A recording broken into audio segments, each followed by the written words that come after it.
I shall do for thee. Right, and this is, we're going here and starting out from the beginning. The first account of when the chariots of the Most High was accounted in the scriptures. Now, there's other secrets also when you go further back. Right. But, we're going through the obvious.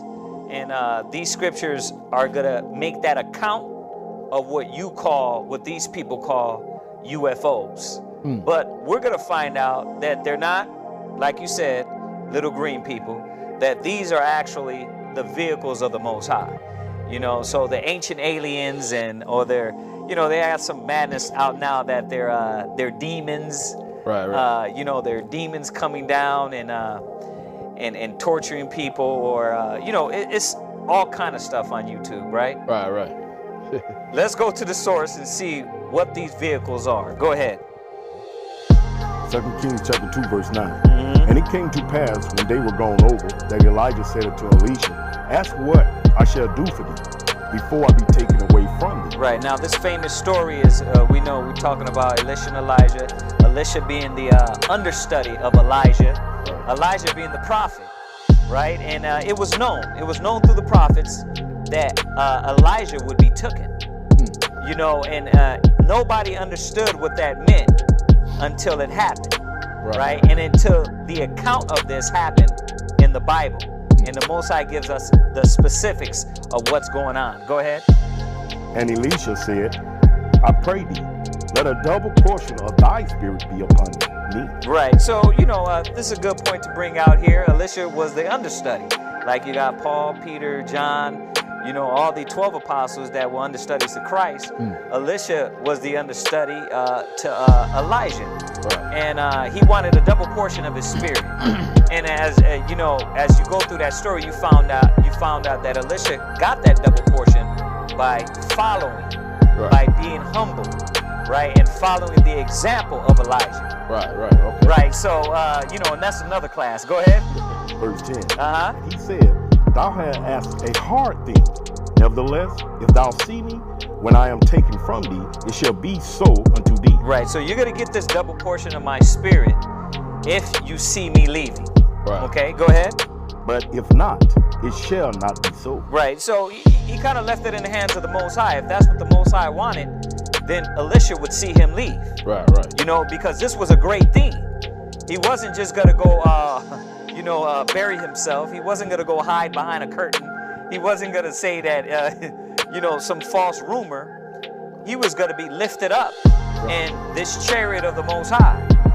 Today, you know them as UFOs. Right. So this was really something that for man to see during this time, as you see all the ancient writings and history and artifacts and evidence, this was going to be a real big account that was going to happen. Right. So just like now, the UFOs weren't shown to everybody. Right. Exactly. You had to have that gift, or you had to catch them at that time. Right. Or as we're seeing, you have to be tortured by them, like the so-called white man. Right. Because the funny thing is that a lot of white people that come encounter with the chariots of the Most High or with these angels is that they get tortured by them. Right. So you got to ask yourself, what are you doing? Right.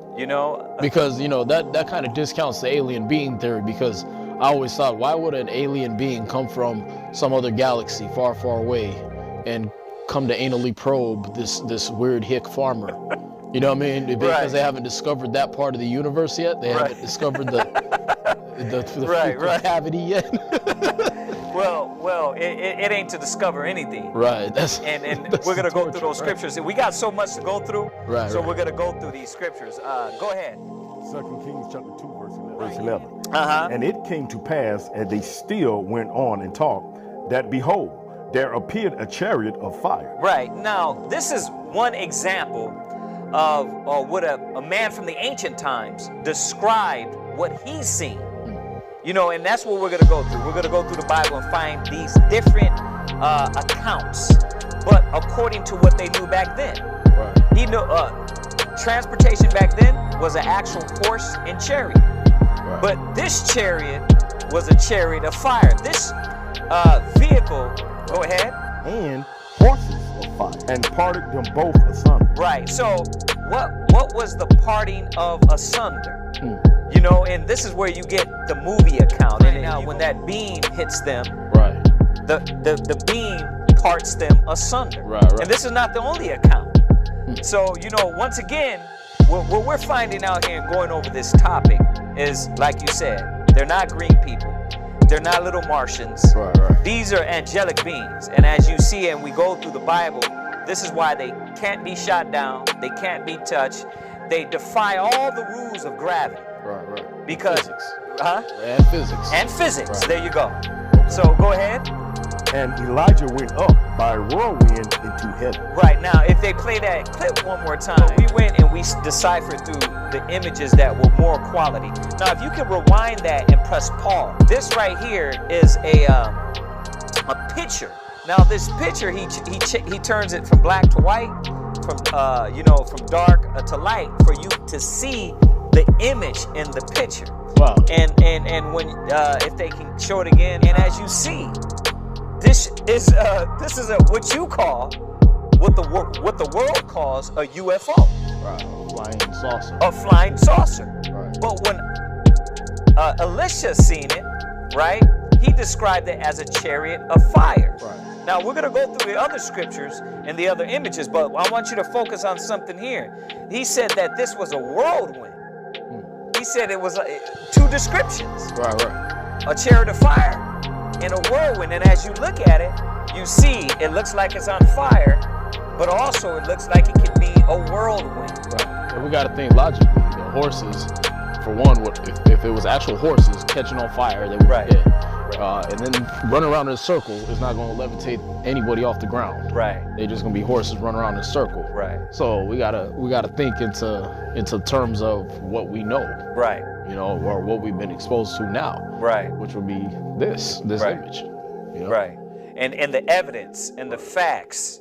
And this is how we know. Go ahead and finish playing that. This is how we know that they didn't crash in Roswell and they're not being examined by the men in black and chopped up. Because if you cannot touch these angelic beings, and just pause it right here, pause it right there. Now what he did is he darkened the picture more. Now what does that look like? A tornado. So when these UFOs spin, read that part again, why she has this up here. Elijah went up by a whirlwind into heaven. Right. Now, this is a rare image of one. Right. When I found this, I was like, wow, but what he did was darken the image for you to see the whirlwind-like effect that's coming from it, as you see from the first image to this image. Right. It's interesting to see that it kind of looks like a cloud. Right. It looks like a cloud, but it has an unusual formation, or like a tornado also. There you go. There you go. And as we go through the Bible, we're going to see why the different prophets said and gave them these different names. Right. Because they described it from what they know. Right? So go ahead and finish playing that image for us. Now, as you got the tornado, and if you look at the chariot, you can see they're similar. So when he's seen the tornadoes and he's seen how it was moving, he called it a whirlwind. Right. But it was a chariot of fire, right? Right. So even Esau, even though Pause it there. this world now, they call them a UFO, which are unidentified flying objects. Right. The scriptures have identified it. The scriptures have identified The it. Most High. Right. The scriptures already spoke about them Right. before the white man came about, and that's what we're realizing. Right. That all these evidences, once again, these are not green people. Once again, they're not the demons. These are angelic beings sent to the earth, and they're going to be sent here for a purpose. Okay, and brothers and sisters, what you're witnessing, and what we're going to find out, that these vehicles is your salvation, and that's how we're going to get out of America when that thermonuclear destruction hits this place. Right. It's not going to be us getting on a boat and going back to Israel. We getting together. Right. We don't have to pack bags now, because the salvation is going to come through Christ. Read that one more time, and then let's move on, because we do have a lot. Go ahead. Elijah went up by a whirlwind into heaven. Right now, once again, as we read the Bible, we're finding out that the prophets described them from what they knew. a chariot of fire because it was a vehicle, but then he also said a whirlwind, right? He went up into a whirlwind, right? Now let's go. Let's move on. Let's go through some other points. Go to Exodus 13, verse 21. Right. And that's why I thought it was interesting, because I'm remembering this. I'm remembering it looked like a pillar of fire. It looked like a cloud. There you go. So go ahead. There you go.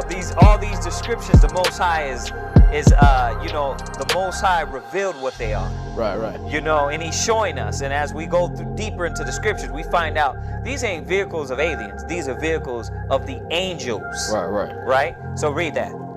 Exodus chapter 13, verse 21. Right. And the Lord went before them by day in a pillar